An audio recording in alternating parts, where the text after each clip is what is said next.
We're live and the room is open now. Hello, everybody, and welcome to our webinar today on Patreon, Building and Growing a Patreon Community. I'm Steve Dotto, and I'm thrilled that you're going to spend some time with me today to discover what I've learned in the last 9 months or so about the crowdfunding service that is Patreon. I'll just take a quick boo into the room here and make sure that everybody is indeed getting in. And indeed, we got lots of people flowing in. So let me fill you in on the kind of the structure of today's webinar. Those of you who have taken my webinars in before, you probably know this, and it's old hat. But for everybody else, we are in a Google Hangout on air, which we're recording. It's all being actually recorded to YouTube, which we'll share with you afterwards. So if you have any issues with the webinar today, you will get access to a replay shortly after the conclusion of this webinar. But we also use a wrapper called Webinar Jam, which is sitting over top that gives us a whole bunch of extra functionality. And one of the key things it gives us is this chat window that you see on the right-hand side of the screen. So I want you to take advantage of the chat window and let us know where you're coming in from and visiting us. And I see already Bill from Edinburgh, Scotland, and John from England. And we have, looks like we're going to have a really multinational event today. I'm going to introduce my co-pilot today. I've got Susan Shangle, who's all the way from New Zealand. Susan is an expat from not too far from where I live here in Vancouver, but Susan is joining us. You can open your mic, Susan, and say hi to everybody. Susan's going to be monitoring the chat room and helping you guys out and taking care of the chat and the support side. So thanks, Susan. How are you doing today? Doing great, Steve. Nice to say hello from New Zealand. Yeah. So it looks like we're getting people from the Windy City. Is that what's the Windy City? Is that Minneapolis? Chicago. Chicago. That's Chicago. Right. I thought Chicago was the second city. Okay, anyways. Wow. Point Pleasant, New Jersey, we have Mike in, and we have Meg from Hamilton. I bet Meg's snowed in. They're still getting slammed by snowing out there. And we have Simeon all the way from Richmond, BC, just down the street. Jim from Maryland. And so hello to everybody. We were going to spend about an hour today going through Patreon. What I'm going to do is in a few moments now, I'll dive into we'll dive into a demo portion here, and I'll take you through kind of chapter and verse the settings in Patreon, how you set it up, and we'll talk a lot about the philosophy behind Patreon to make sure that basically I do a download and share everything that I've learned. And it's been I got to admit that Patreon has been a pleasant surprise for me. I started about 9 or 10 months ago kind of exploring it, and I didn't think it would become as relevant in my business as it has become. So we will share all of that with you coming up in a few moments. But in the chat area, if you can ask questions, comments, and what's going to happen is Susan will be monitoring it through the entire webinar, and then at the end I'll make sure we come back and we have time for questions and answers. Unlike a lot of webinars, there's no course that's going to be sold at the end. There's going to be no sales pitch at all at the end, so you don't have to worry about any of that sort of stuff happening. Although I probably should have one because I'm sure that maybe it would have been a good idea. But it's a purely informational webinar today. So let me just check my notes here, make sure that I haven't missed anything. But I think we should just dive in. I don't see any point in not diving in and spending as much time in just straight up content today as possible. So let's start talking just about what Patreon is and what it represents to us. Patreon, I'm sure most of you are aware by now, but it's really the closest thing that we can kind of make an analogous to is Kickstarter. But instead of for people who create products, it's for content creators. And this is one of the keys that you have to understand with Patreon moving forward, is you have to be a content creator who can form some sort of community around your content in order to truly take advantage of what Patreon represents. So it's ideal for podcasters and authors, musicians, the music community. Actually, the people who started the Patreon come from the music community. It's also great for webcasters and for YouTube content creators like me. It's great. But anybody who creates some sort of serial content that an audience or a community can rally around, that's where Patreon creates an opportunity. And the cool thing that I've discovered is it almost becomes like a membership site. If you think about so many content creators that are creating lessons and courses in different spaces, one of the things that they often do is they create a membership area where you can sign up, and for $10 or $20 or $30 a month or maybe more, you gain access to a community, and they continuously pour new content into that community, which is great. And membership sites are wonderful learning opportunities and experiences, and great to join. But they are management intensive, as far as labor intensive, as far as the content creator. I found that in the past when I developed courses, for example, and I put them into a membership site, I spent as much time supporting the membership side, just people's email access and their passwords and technical issues around the membership site, as I did supporting the content that I created. Patreon gives us the opportunity to create almost like a junior level membership site without that headache, without that hassle. All of managing it technically, because you don't have to worry about collecting money, you don't have to worry about any of those things. That's all managed, and it's offloaded by Patreon. So it's very appealing from that perspective. It's a very quick way to market as far as creating a membership site of some sort. Now, the challenge, of course, is people have to get over is you don't protect your content as well. You can't gate your content quite the same way as you gate it, say, within a membership site. So there's always a chance that people will be able to take a little bit of an advantage of your content and be able to, for lack of a better word, steal it or appropriate it inappropriately.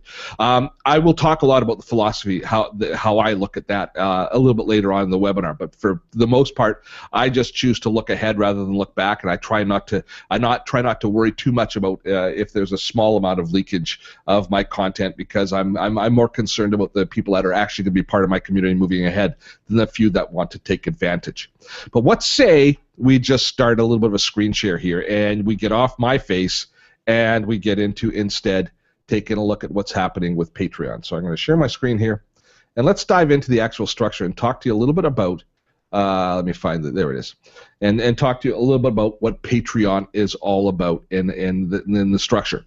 So Patreon is basically a software as a service for the content creators. You can sign up for an account. If you're a content creator, you can sign up for an account for free, and then you just go through a little bit of an enrollment process, which is basically setting up a fairly elaborate profile. Now, one thing that Patreon has done a really good job, as have their sister products, like people like Kickstarter, is they understand the structure that you want to apply to give your potential supporters, your potential patrons, access in the information that they need in order to support you. So if you take a look at I'm going to show you the outside of my page now, what a visitor would see visiting it, and then I'll take you inside it as well and take a look at the kind of all the buttons in all of the different fields as you create it. But almost all Patreon pages are going to be structured the same. Title, making sure that you outline exactly what it is that you offer. A welcoming video which talks about your product. Now, one thing that the Patreon site does, and I struggle with this a little bit, is they're very open about not just the number of supporters you have, but about the amount of revenue that you're making per month. And I don't know if this ends up feeling a little bit boastful at times as people's Patreon dollars increase, or if there might be a little bit of a net negative impact on people, especially as the numbers start to climb higher and people say, well, they don't need any more money from me. They're doing pretty well.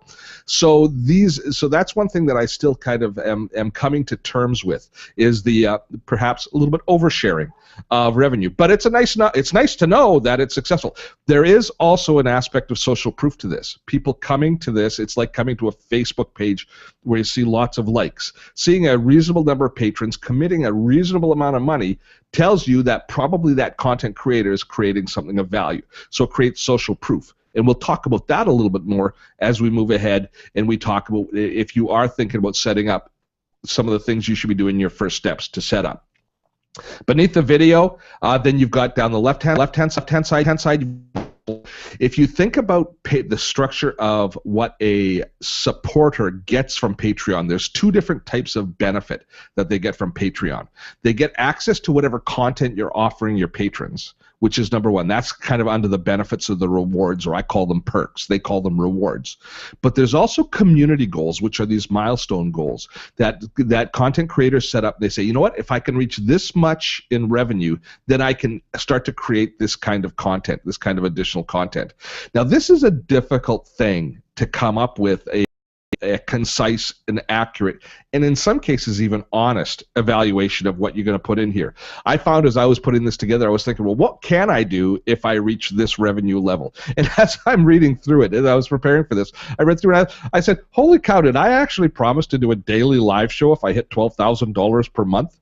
I kind of almost hope that I don't hit $12,000 because I'm not sure I want to do a daily live show. But of course, you can change the rules. You can change the goals as you get along.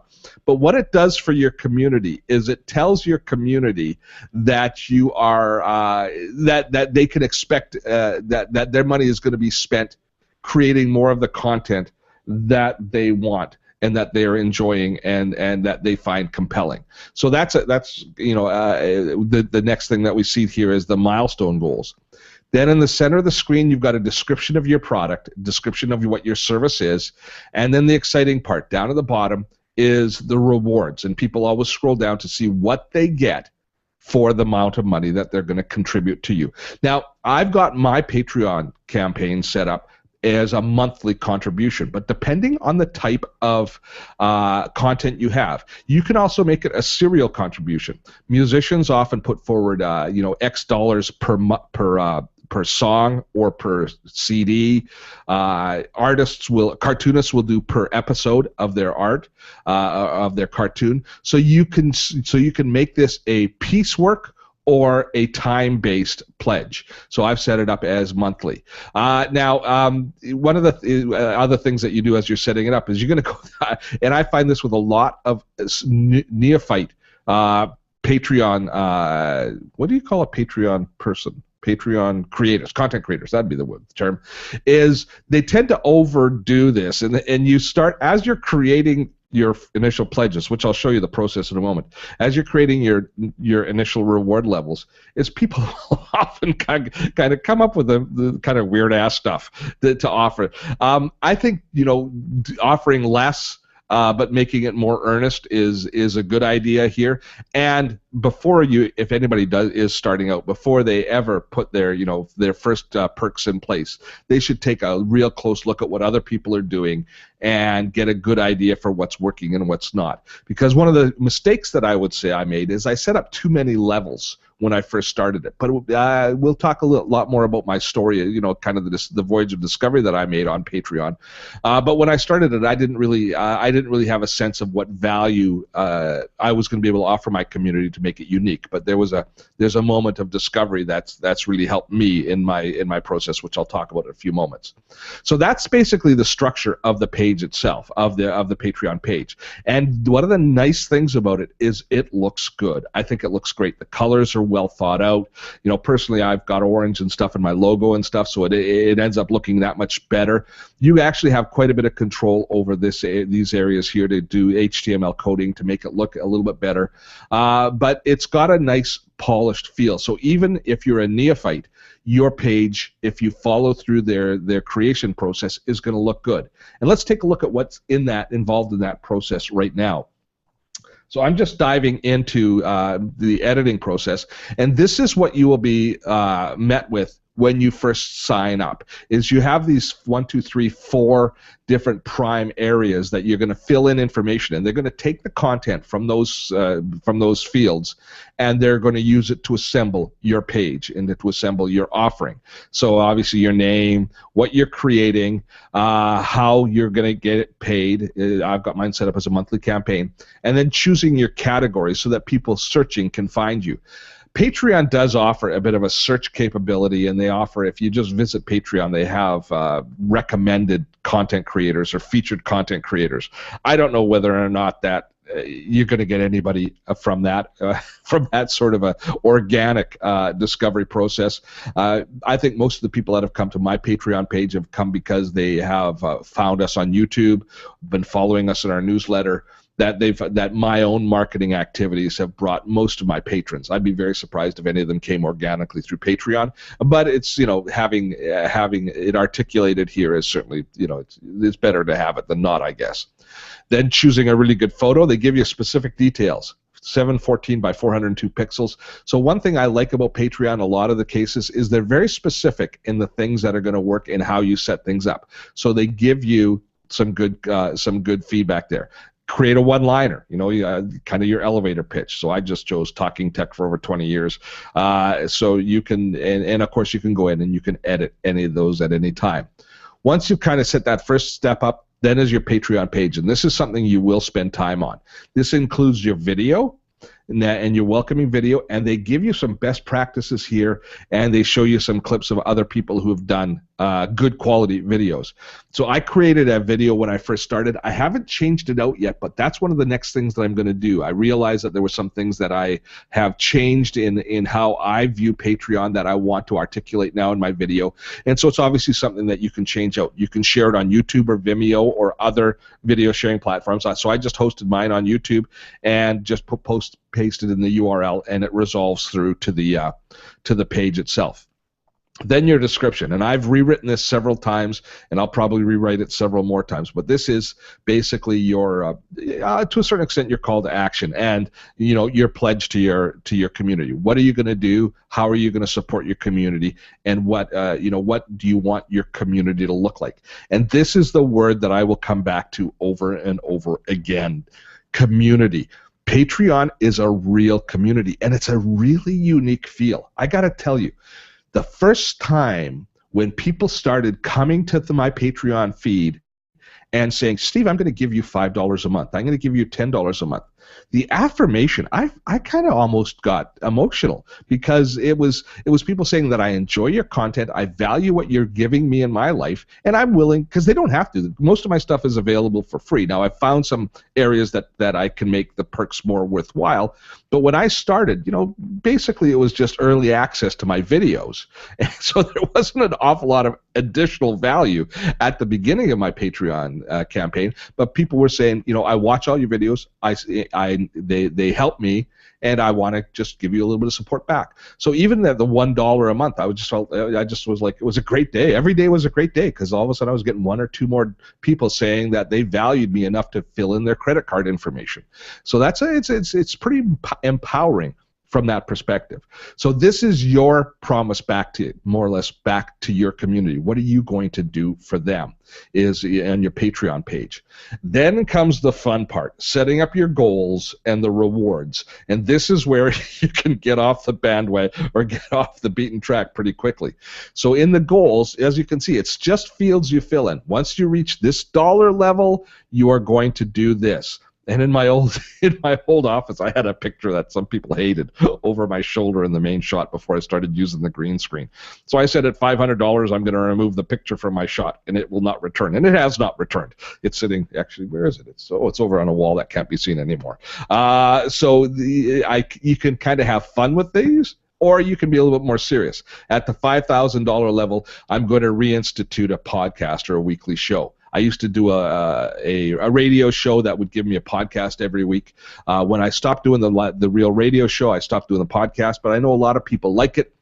So once we hit and we're getting close, I'll start to reinstitute doing a weekly live show, which will be a podcast and question and answer and that sort of stuff. And then so you can set your different rewards, and there's no limit. You can go as high as you want. The top creators at this point here, their monthly revenue seems to be topping out somewhere a little bit north of $20,000 a month, but there certainly seems to be a lot of content creators, as I do my research, that are sitting anywhere between $2,000 and $10,000 in revenue. So the numbers can get fairly significant, and Patreon has only been around for a little over a year, so it's something that I expect to see growing over time. After you do your goals come the rewards, and the rewards are what you're going to give your patrons, what you're going to offer to them. And you can see that it's a pretty simple process, but they've thought things through. For example, if you are going to say at the $10 level, I'm going to send you a t-shirt, you can include making sure that you get people's shipping address. Or if you want to set a limited number of rewards available, if you've got a limited edition mug that you're going to send out, or you're going to give credit in your podcast to like 5 people per show, then you're going to only have 5 people at that level and call them executive producers, which I've seen, or something like that. So you've got those switches that you can turn on as you create your Patreon reward levels, and as you create them. And of course, you have a fairly nice HTML editor here that allows you to format and place the content in.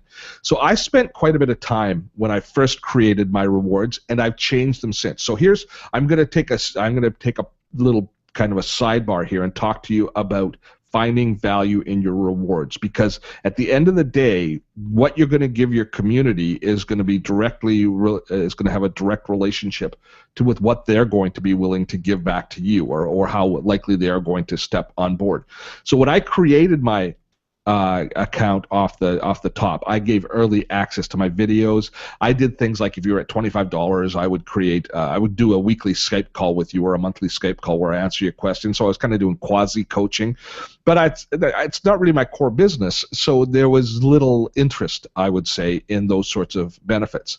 It wasn't until September this year, when I launched my Evernote course, when I launched the Evernote Made Easy course, that a little penny dropped in my mind. I said, wait a minute, at a reasonable dollar level, I should give access to the course to my students, to my supporters.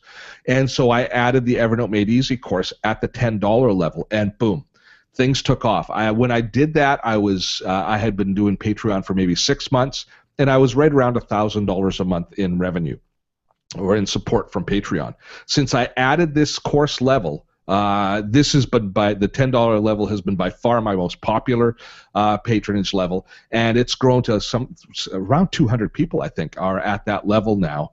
And it's now my biggest single source of revenue, and I feel great because people are getting access to a course that would normally cost them $100.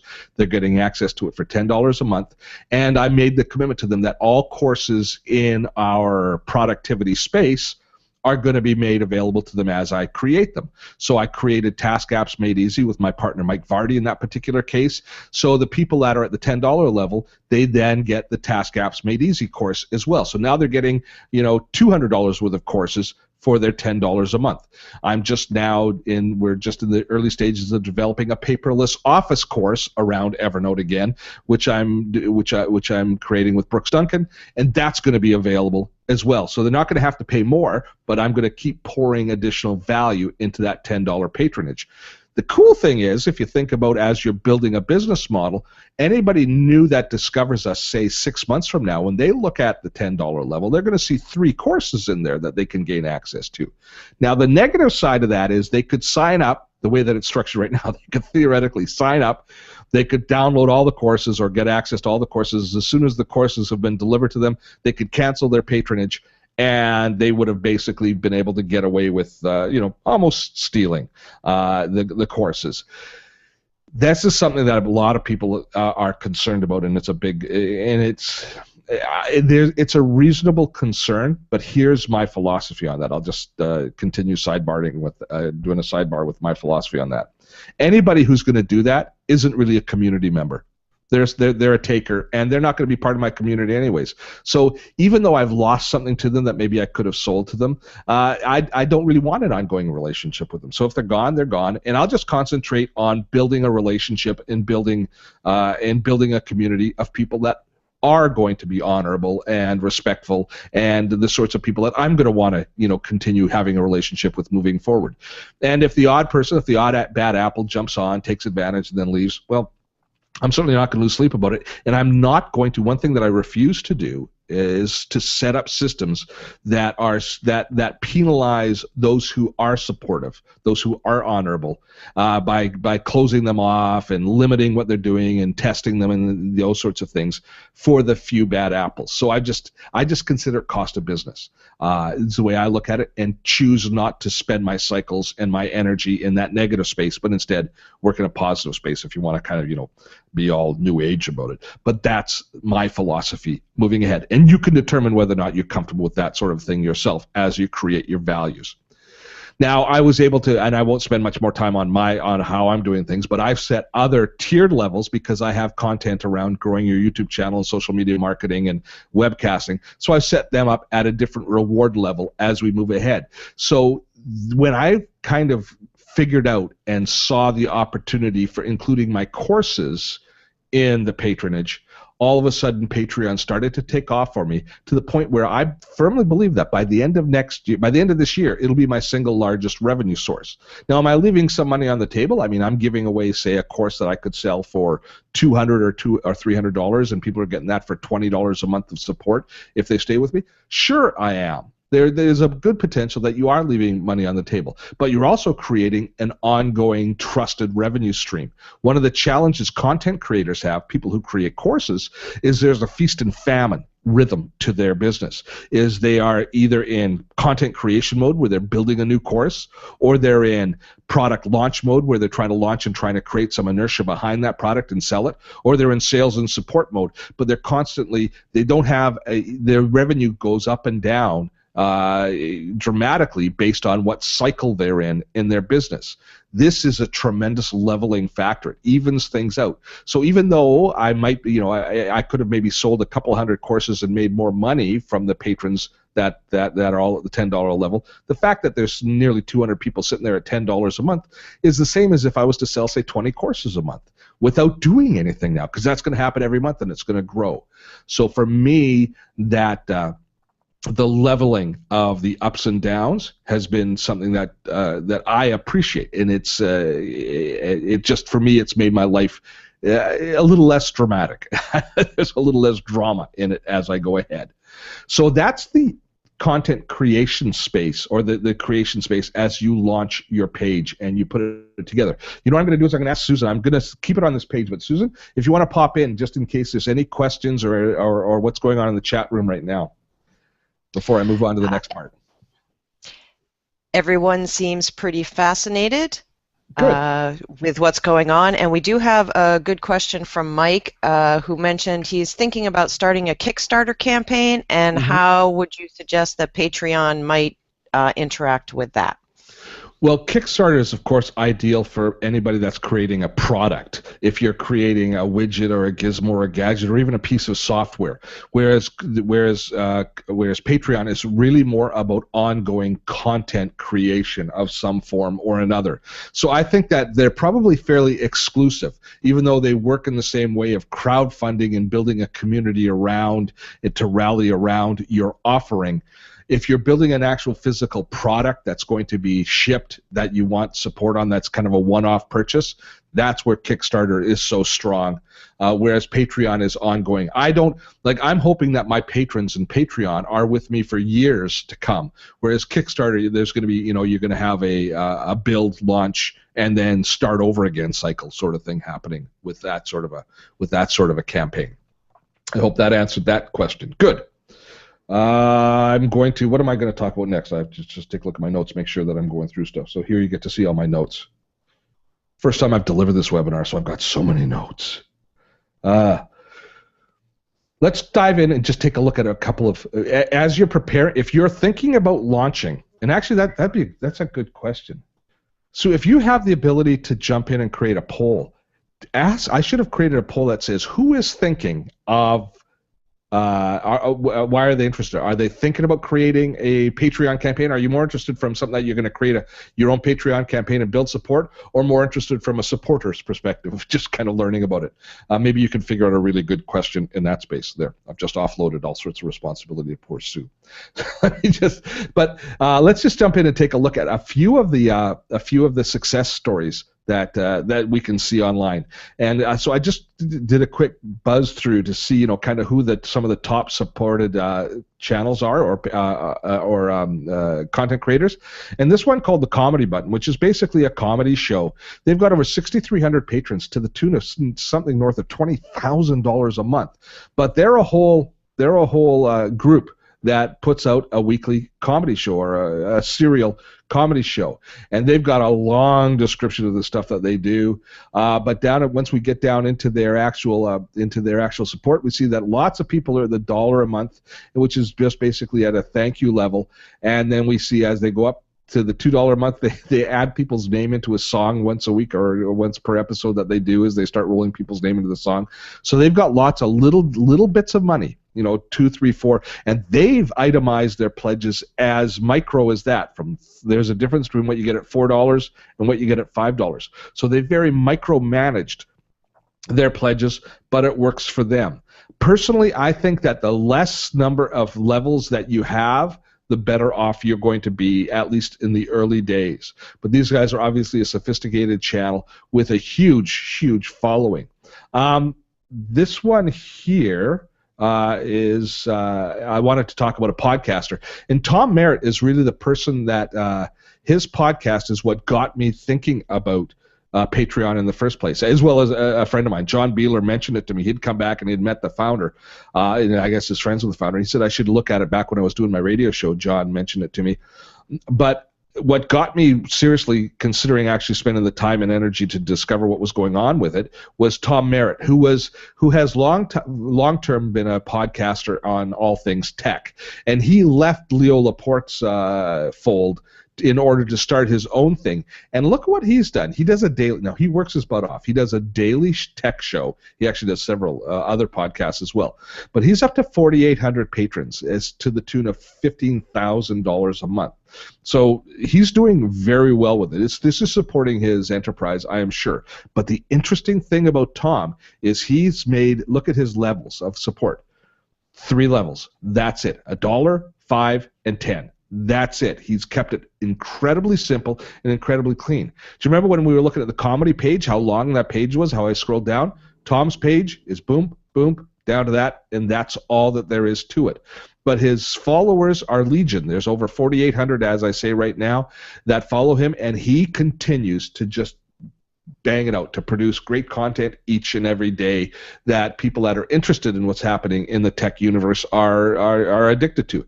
I listen to his show on a regular basis when I'm making dinner and stuff like that. I'll just fire it up on iTunes, and he does a really good job. But I love the fact that he's compressed it, and he has gone completely to the other side of the spectrum with super simplicity.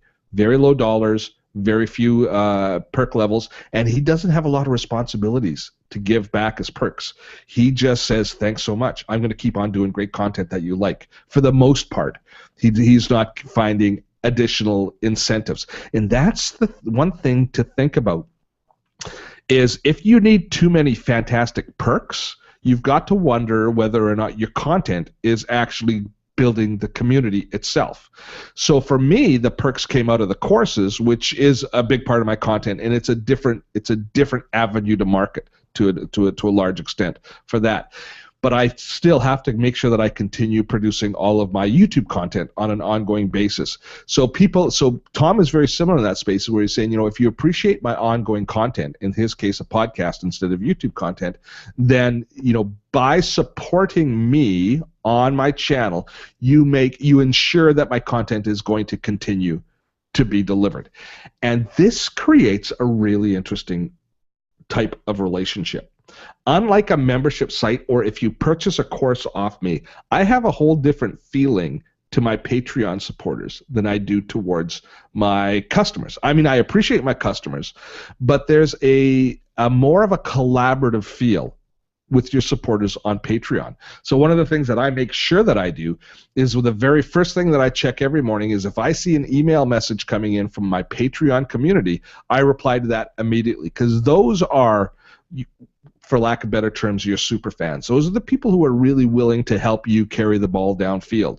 So you should honor them as much as you can by responding to them as quickly as possible, and listening to their suggestions, and doing whatever you can to help support your community, because they are supporting you. So it's a very different feeling than the customer. Than the feeling you get from a customer of a membership site or of somebody who purchases your product. Not that one is as I say, it's almost a different intensity, and I don't mean to discount the value that we have in our customers. I'm just talking about the fact that you are going to have a slightly different feel as people support you and become patrons. It's just it's a very, very cool feeling. People. Here's a musician. I wanted to show you this one. I quite like this young man. He does a cappella videos where he records himself harmonizing, and he does a really nice technical job. But he charges not by the week or the month, but he charges by the video that he records. And he's got a big following that in some of his perks include the ability to have conversations with him on Google Plus Hangouts and that sort of stuff, which I see are quite well supported. So he's come up with a whole other series. Now, this particular individual also does a really good job of marketing and building his community on YouTube. Excuse me.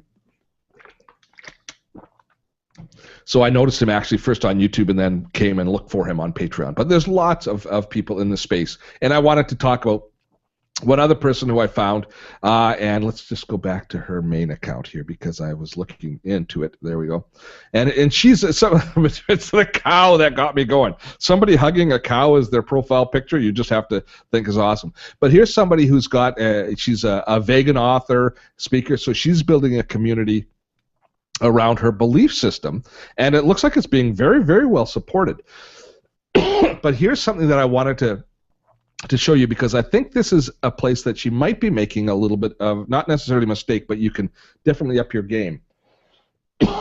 When you create your content and you create what they call creations, your different posts, if we go in and take a look at Colleen's posts here, all of them are basically behind her firewall. So somebody coming and thinking about becoming a supporter can't go in and sample her wares. There might be other places that she does that, but they're not here in Patreon.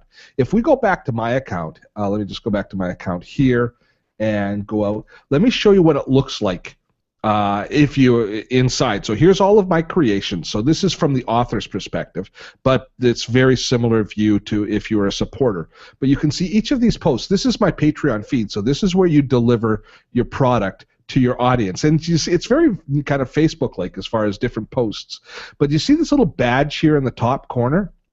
These are posts that I've gated only for my Patreon supporters. So when I create new content, new blog posts, some of them I share with the public, and you can see this one here is say shared with the public because I want the public to be able to see the type of content that they get here as well as the people who are my patrons. Now again, my site is slightly different because most of my content is also shared publicly on YouTube, and my patrons on Patreon will get access to it a little bit early and some other thing, and get more response from me as far as questions and stuff goes. But you see that you have the ability to gate information and be able to choose what you're going to share and what you're not going to share. One other interesting thing that I really like about it, it's a little interface thing, but if you scroll back in time and you go back to say, here's, I'm just looking for a date here. Let's just take this one here, my inbox, this Gmail one.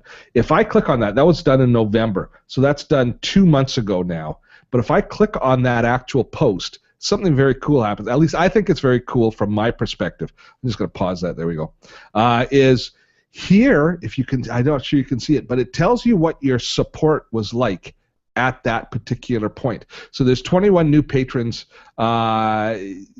have been kind of brought in by this creation. It's the number of people that sign up while this is the current post up, but it also tells you what your total support was at that point. So there it was, November of just over 2 months ago, I was at $1,500 in revenue. So when I'm saying that the adding the courses has made all the difference in the world for me as far as Patreon, it's made all the world of difference because most of the growth has come because of the offering of the courses as perks that I deliver.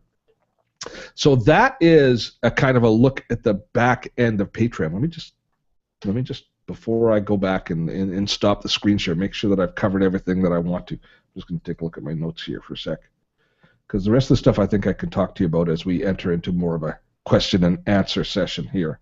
I've talked about risk versus reward. Yep, I think we're good. Okay, let's jump out. Let me just stop screen sharing now and get my beautiful face back up on screen, because darn it, isn't that what you want? So how are we doing this? Susan, you want to open up your mic and tell me what sort of questions and answers we're getting, or questions and comments we're getting from the community? Absolutely. So Roy and Peter were curious about how Patreon might be used with nonprofits, and is it possible to make the contributions tax exempt? I don't think that there's a way to make the contributions tax exempt because Patreon is based in the United States. So actually, that's one of the challenges is all the money coming in is going to be in U.S. dollars. So depending on where you are, that's an issue. That's something that I would write to Patreon about. I'm not positive about their tax exempt status, but I know they're working very hard on their billing systems. One of the things that happens now with Patreon is the way that, and I will get back to talking about the nonprofits in just a moment. But while we're talking about the billing things, one of the issues is they collect money once a month at the end of the month, which a lot of Patreon content creators have asked them to change over to collect money when people make their pledge, which is far more democratic as far as I'm concerned. It's just going to work a lot better. So I know they're working on that. It costs Patreon a little bit more money because they don't get to bulk process their orders as much, but it's way better for the content creator. Now, as far as for nonprofits, I think it's outstanding for nonprofits as far as ongoing support. Having said that, there are some really good not-for-profit plugins for WordPress and for pretty much every platform that might be a little more personalized. There will be a little bit more to manage. The reason Patreon would be good is if it ranked better in search. If you had a better, if Google was looking for and people were able to discover you because of Patreon. I tend to think that if I was doing a nonprofit, I would look at one of the plugins or one of the dedicated services that are for not-for-profits that have all of the proper accounting and especially the proper creation of tax-exempt receipts and stuff going back to the supporters, because there's none of that built in to Patreon. So even though it would be outstanding from a structured point of view and to get money in, now that I think about it and kind of talk my way through it, I realize that it would probably not be the direction that I would think would be the most effective. I would look at one of the dedicated services, and I'm not sure what they charge. I'm not sure what the cost is. Real cost in Patreon dollars going out, a percentage that you get versus versus what you see pledged. You're going to have a percentage of people that don't pay every month, so there's going to be a slight drop-off there. And then credit card and Patreon fees are going to take up about another 5% of your total revenue coming in on the Patreon side. So I hope that answered that question. They can let us know if they need a follow-on.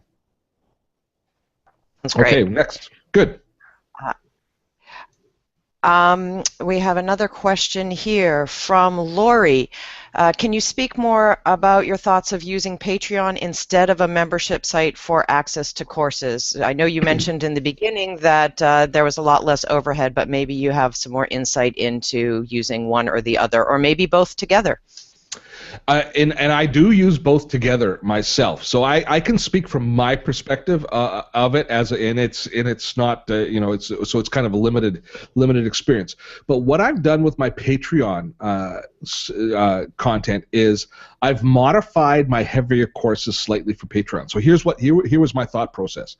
Is I spoke a lot earlier on about the fact that you don't want people to be able to take advantage, or you don't want to concern yourself too much with people taking advantage of all of the access to the content.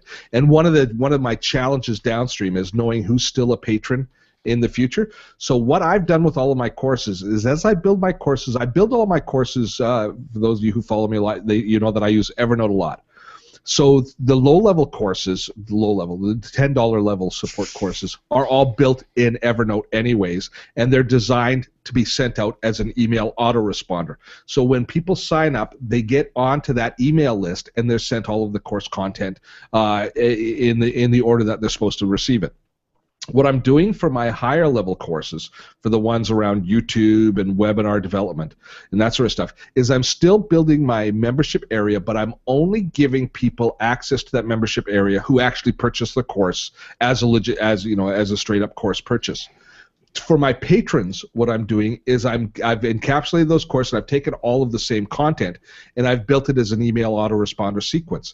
But they're not going to be able to go in and just be able to view all the content immediately. They're going to be sent over a period of, say, 4 weeks, all of the different lessons as a series of emails, the way I do my other courses. Now, this does protect me a little bit. This is partially in response to somebody that might want to take advantage. And it's not 100% defense, because they could stay on for 1 month and still get the whole course for $20. But it does create a little bit of a barrier, a little bit of a buffer there as far as that goes, and allow me to deliver the same content, but just kind of stretch it out a little bit more. And it also creates some incentive and a differentiation factor for people that are actually purchasing the course outright. That's what always been one of my concerns is if I'm offering content on Patreon, how do I make sure that if somebody's willing to spend the higher dollar and buy the course, what additional value can I give to them to make it worthwhile? Like what are the benefits of spending the money up front? And so looking for those, I think it's still a work in progress, but right now my thought is you get full access to everything all at once if you sign up for the course, and if you're on Patreon, you're going to get it sent through to you as a series of emails over a relatively short defined period of time. I hope that answered that question. And let me think, did I actually answer it all the way through? I think I did. We'll return to it more if there's not. Let us know if I didn't answer it well enough. Okay. There's additional questions from Zach and Paul. Zach asked, how developed do you feel your community needs to be before launching your Patreon campaign? In other words, do you feel Patreon would be beneficial in building your community? And Paul chimes in with, do you need that community before Patreon, or can you use and build a community from zero with Patreon? Excellent question. I love that question. My opinion is you need to start building your community before Patreon. It's like when I teach people YouTube publishing, not putting ads on YouTube before you have some critical mass, before you have some views. If you only have 20 views on a video and there's an ad there, it looks try hard if people come and watch your video and there's only 20 people that have watched it, yet there's an ad running. It's the same with Patreon. You have to have some critical mass and start to build your community. So if you've already started to establish yourself in a space through your blog, through your newsletter, through some sort of an online presence, that's what you have to do before you launch Patreon, in my opinion. And when you launch your Patreon campaign, do it right at the beginning. And so by doing it right, what I mean is make sure you have a complete, good page, well thought out. You've gone through all of your content. Additionally, what I did is before I set it live, before I let anybody in the public know, I sent an email and phoned and coerced all of my friends to support me on Patreon. I practically bent their arms so that when the first people visited my Patreon page, there weren't crickets.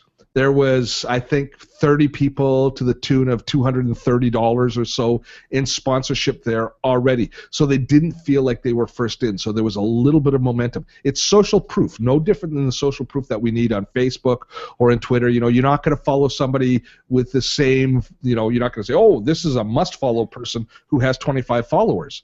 You look for social proof. We're a little bit like lemmings as far as that's concerned. We trust the community rather than ourselves. So make sure that you have so that before you let the public see it, that you have some support there. And they can quit whenever they want. The bottom line is every one of my friends who started out is no longer giving me any money, so which is just fine. But it lowered the barriers of entry for everybody else. And is that a little bit sneaky? I don't know. I guess it is, but I believe it's necessary in order to get some momentum going. That's a great tip, Steve, I think, and I think that's clever. It helps remove the barrier that people do feel when you're starting something up. Everything has to start somewhere. If they were fake friends and you had somehow jury-rigged that, I think there would be of concern. But if just because you call around the people that love you to support you, I think that's, at least in my opinion, I think that's wonderful. Yeah, it worked out well, and it was money that I wasn't going to get from them any other way. So I just appreciate the fact that I got money from some of those, because some of them are the tightest wads you ever met. Oh my gosh, my friends.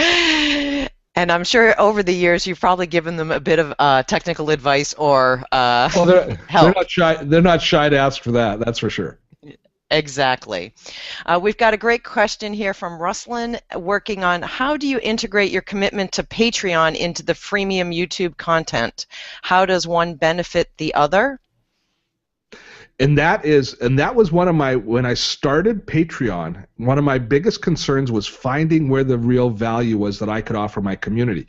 And so what he's talking about as far as my freemium content is I give away a ton of great YouTube videos, the only content on YouTube. And the only way that I monetize that is through AdSense revenue on those ads, or by using it as a lead magnet to get people to sign up for my newsletter. So there's a lot of basically brand building. I'm not going to say community building at this point because it's very weak as far as community building. There's a lot of brand building that goes on YouTube, getting subscribers on YouTube, getting people to follow me and getting them comfortable with me. And then a small percentage of those people I can migrate over finally into Patreon. When I started the course, when I started the Patreon offering, I didn't have a great value proposition to offer my patrons. And that was my concern. Excuse me. The joys of live. I should have a fisherman's friend here, but I don't see one around. No, oh well, I'm just going to have to tough through it. Great video. So, I didn't have, in my mind, an offering that would have made me jump up and give the money. Now, people were supporting me because they believed in overall the content, but those were really the super supporters that was watching every video, were commenting, and a lot of them, to a certain extent, I already had kind of a relationship with because I would see them commenting in the YouTube channel, so I was already having conversations with them back and forth. So they already, got over those hurdles that we talk about in the online world of liking, knowing, and trusting you. I already had those people in that space. But finding additional value, I didn't want to produce videos. I didn't want to increase the number of videos that I produced and then produce custom content just for the patrons, because there's only a couple of hundred of them, and it was just great content I could use to build my brand rather than just give to them. It wasn't until I discovered this or kind of set this process in place where the courses that I was selling anyways that I'd already removed from public space and I was going to be charging for, and I could roll into it. It wasn't until I did that then it suddenly became something that started to work for me. So depending on what your space is, I mean, if you were a writer, if you blog and comment, but you're writing a novel that you're serializing and you're charging people, they're paying to get a new chapter or something like that, those are the sorts of ways that you can, take content that you're parceling out, but still continue to build your brand. Freemium content, as far as I'm concerned, is still going to be essential for anybody building any community, because you have to prove yourself, you have to reach out there, and you have to get out there, regardless of your social network, regardless of whether it's a blog, whether it's a podcast, whether it's videos that I do. You're going to still have to be producing that, but then you're going to have to find that additional extra value that's going to kind of entrench your value proposition on Patreon. Good. Sorry about all of the gagging and wheezing halfway through. That's the beauty of live. People know we're really here, really doing it right now. And this is a little bit related to what you were just addressing, Steve. A follow-up question from Paul is, the Patreon videos seem to have YouTube advertising on them, and do the adverts go away if I become a paying supporter? And I think that was addressed, but just wanted to bring that up in case you wanted to add something. And that was one of my original thoughts, was I released the video before to my Patreon community, before it's released to the YouTube community. And I try and do that, but I don't always remember. So what happens is, yes, that would be, there's a couple of ways that you can do that. You can always, so my original plan was, and I still try and do, is release the video before it's published on YouTube with no ads, and then after 2 days it then gets ads attached if it's on YouTube. It's not the greatest. It's not the greatest system as far as I'm concerned. So instead, I've just kind of boiled that back, and now I'm releasing it at pretty much the same time, because I recognize that the value on Patreon is not necessarily the fact that they're inconvenienced a little bit by having ads. And a way around that is by dual uploading it to Vimeo as well as to YouTube, and then giving them a custom version, which is a lot of work for me. But the value I'm offering my community wasn't necessarily ad-free access to my videos, but access to me responding to their questions and comments immediately. So that's where I've determined the value is as far as my videos are concerned. But there are a couple of ways to approach that. I'm not positive that my way is exactly right, but that's just kind of the route that I have now taken. For me, the real value is access to me that I respond very quickly, and more importantly, access to those courses in downstream. Steve, is there a method within Patreon that allows you to respond to those Patreon clients more quickly, or is it just because it's early access that you're able to give them, a prompt response if they've reached out to you? Kind of how are you managing, because you have a pretty big community between, your followers on YouTube, your Facebook followers, your Patreons, and then all your course subscribers. There's a lot of Dotto love out here, and how do you keep up with it all? There's two places in Patreon that you're going to get communication from your community. In the feed, which is just like a post in Facebook, and then there's also a direct email as a direct messaging system within Patreon. So I have them both flagged. Patreon sends an email notification as soon as there's any activity in either one of those feeds, which I have flagged with a special colored flag in my email. So as soon as that comes in, I see it right away, and it just bubbles to the surface for me. So it's all about my own internal process as opposed to any other really internal warning system, and then it's my own discipline as far as just making sure that that's what I respond to first, and I get right on that. And so that's what I do because I feel responsible to do it, and that's how I handle it. The internal system is how I actually deliver my benefits. So what happens in my process is as soon as somebody subscribes as a Patreon supporter, I get an email immediately saying so-and-so's just pledged money to you. As soon as I get that, I usually wait about 5 or 10 minutes because I don't want them to think it's an autoresponder sending it back to them instantly. So I wait a few minutes. I wait an appropriate amount of time to act like I'm cool about this, and then I send them a response which is partially canned and partially personalized. I write it to them, but I use a text expander to give them all of the details of how they sign up to get all of their different perks. So the page that they go to sign up to start the different perks flowing through into their own system. So I do that, but that's all done through the internal system.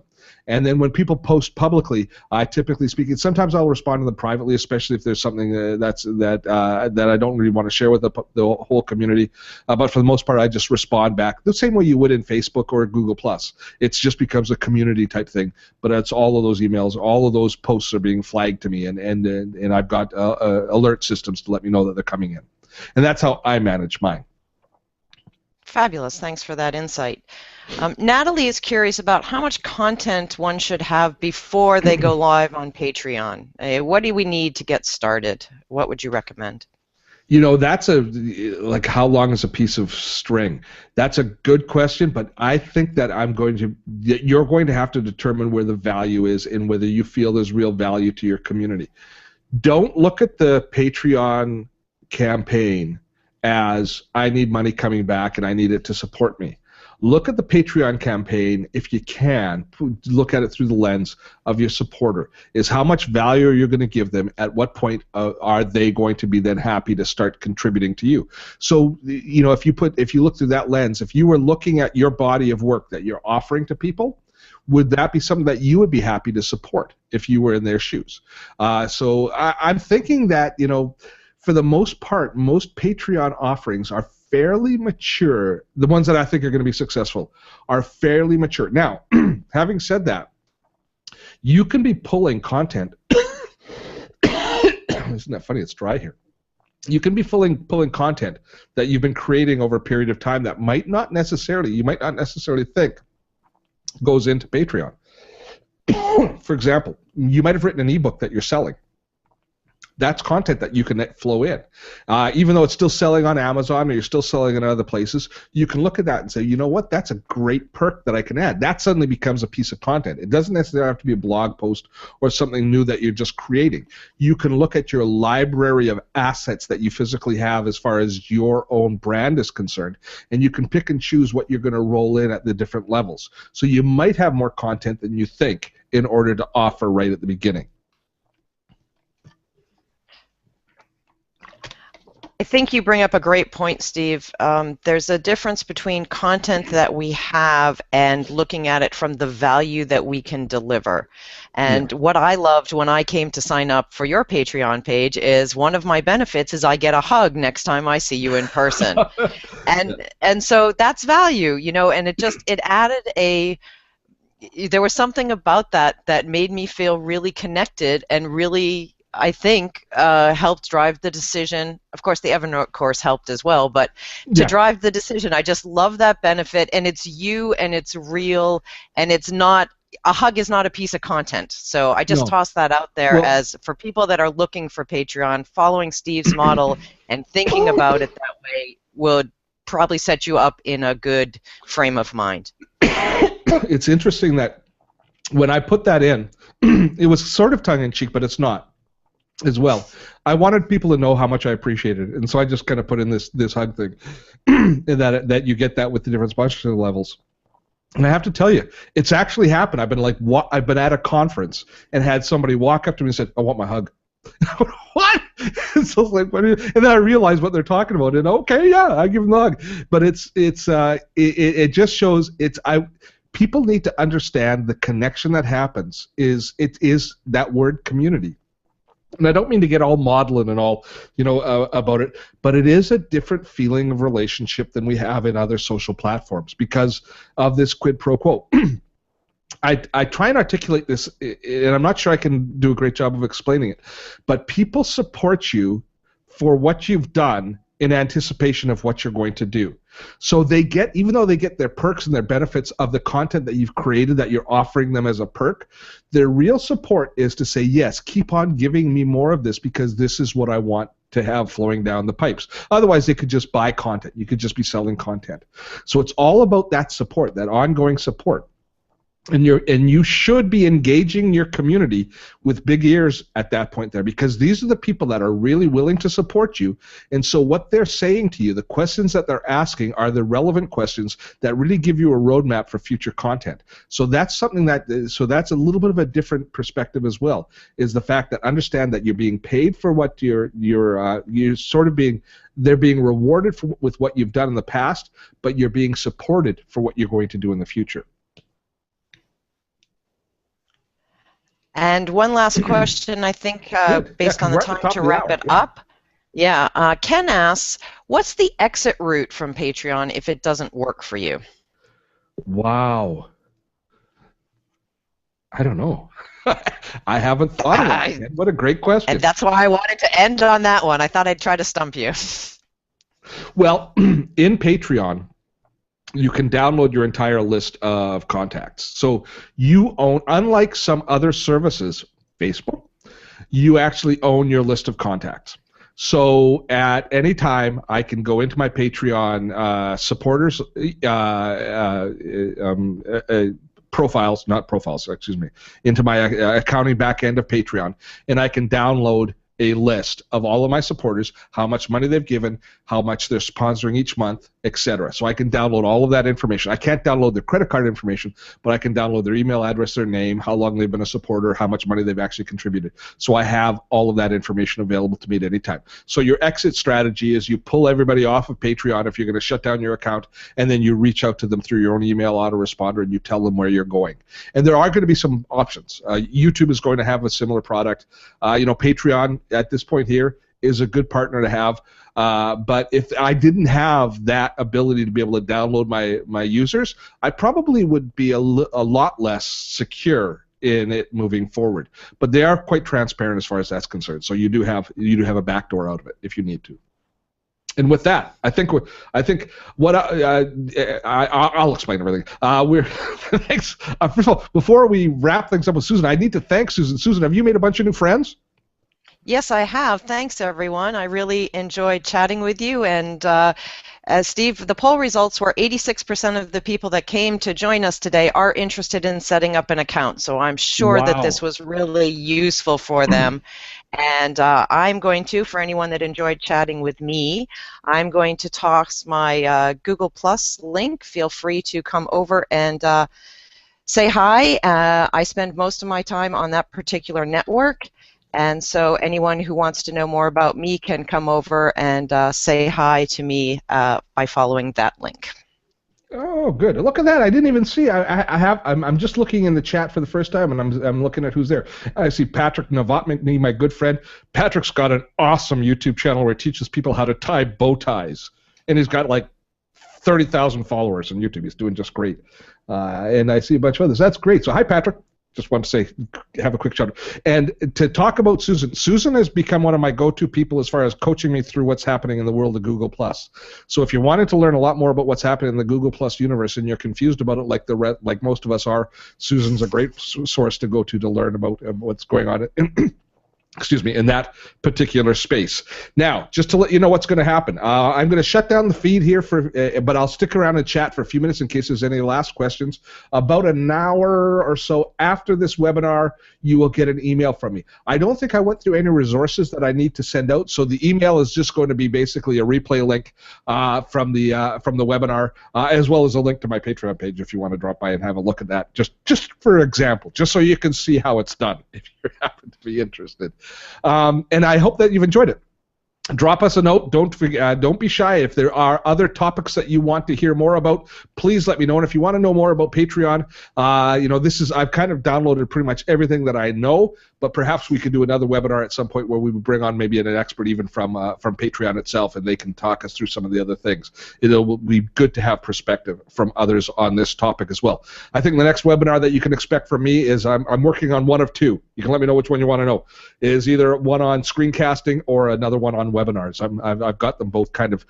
I keep, depending on how inspired I am on any one particular day, I work on more on one or the other. My dog is nosing me. He knows it's time for a walk soon.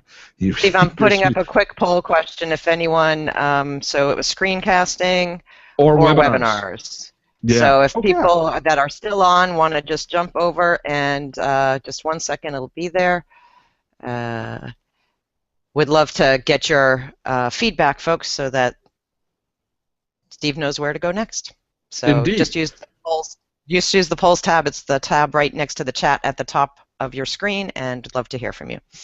And with that, we will wrap things up. Susan, thanks so much for your support and helping us out through the community. I'll take a look at the chat and read through it all when we're all said and done. Look for the email about an hour after from now if you need to want to watch anything on the replay. Don't be shy to drop me a note and ask me a question if there's anything else that you want or any other way that I can help you. And thank you for spending this time with us today. Until next time, have fun storming a castle.